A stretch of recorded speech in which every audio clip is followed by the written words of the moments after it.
Hello! For today's recipe guys, ay gagawa tayo ng Thai mince pork. Ang kailangan po nating mga ingredients, garlic, ginger, lemongrass, and onion. If you have red onion is fine. So ayan. Sa atin namang pong sauce na gagamitin, kailangan po natin ng lime or lemon if you don't have. At syempre kung wala ka rin naman lemon at lime, kalamansi ay pwede. And then lalagyan lang po natin siya ng fish sauce, sugar, and soy sauce, light soy sauce or dark sauce. Soy sauce is fine. Ang lasa po niyan is medyo matamis na maasim at medyo maalat. Siyempre meron din tayo ng siling labuyo, lettuce, and basil. Basil or mint is fine din po. Siyempre, ang ating main ingredients ay ang ating minced pork. Assemble lang po natin for the platter ang ating plating, ang ating lettuce. Pampaganda lang naman. Para pag sinerve natin is look like na kumakain sila sa restaurant. So, siyempre, first, gigisahin po natin yung ating mga ingredients. Maglagay natin ng oil. And dagdag natin yung ating onion. Mix lang. Then next natin yung garlic hanggang maamoy mo na yung aroma niya. Actually, yung mga ingredients natin ay pandagdag ng ating aroma sa ating lulutuin. So mix lang. Lutuin lang natin sila hanggang mag-brownish na sila o mag-light din na yung ating onion.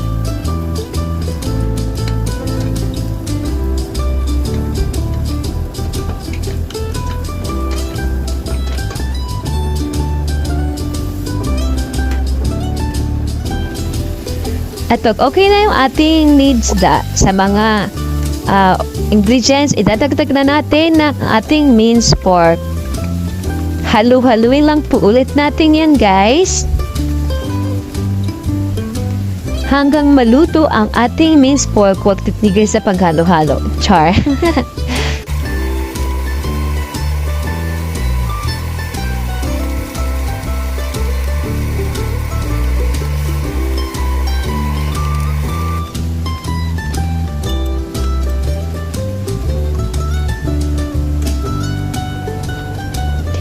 Ayan, at nagpo-brownish na po yung ating minced pork.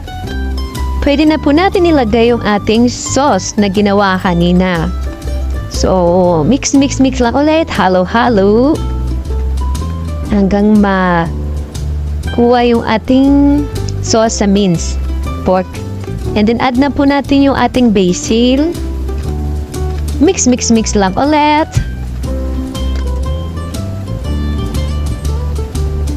The more the basil na lalagay mo is mas malasa siya, masarap. Ang giging Thai talaga siya. Thai dish.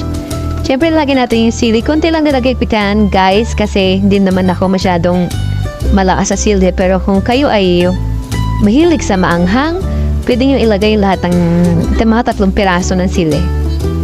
Halu-haluin lang po natin ulit hanggang maluto at mabawasan ng oil or ng tubig yung ating minced pork. Hanggang ma-dry ba? Mas dry kasi is much better. So yan na guys, yung ating minced pork. Ready na po natin ilagay sa ating plating. Napakasimple lang niya. At yung mga ingredients naman is makikita mo naman sa market o supermarket. So yung iba, kung walang basil, mint po meron. May mga supermarket naman po na mapapibilhan ng ating basil. Transfer lang po natin siya ng ating ulam sa plating na ginawa natin kanina. So, nilagyan ko na lang din ng design yan for toppings ang ating sili at yung basil. Ay, pak! Mas masarap kasi siya pag medyo maanghang actually. So, yan guys. Thank you for watching. Hope you like my recipe for today's cooking vlog. Please don't forget to like, share. Thank you!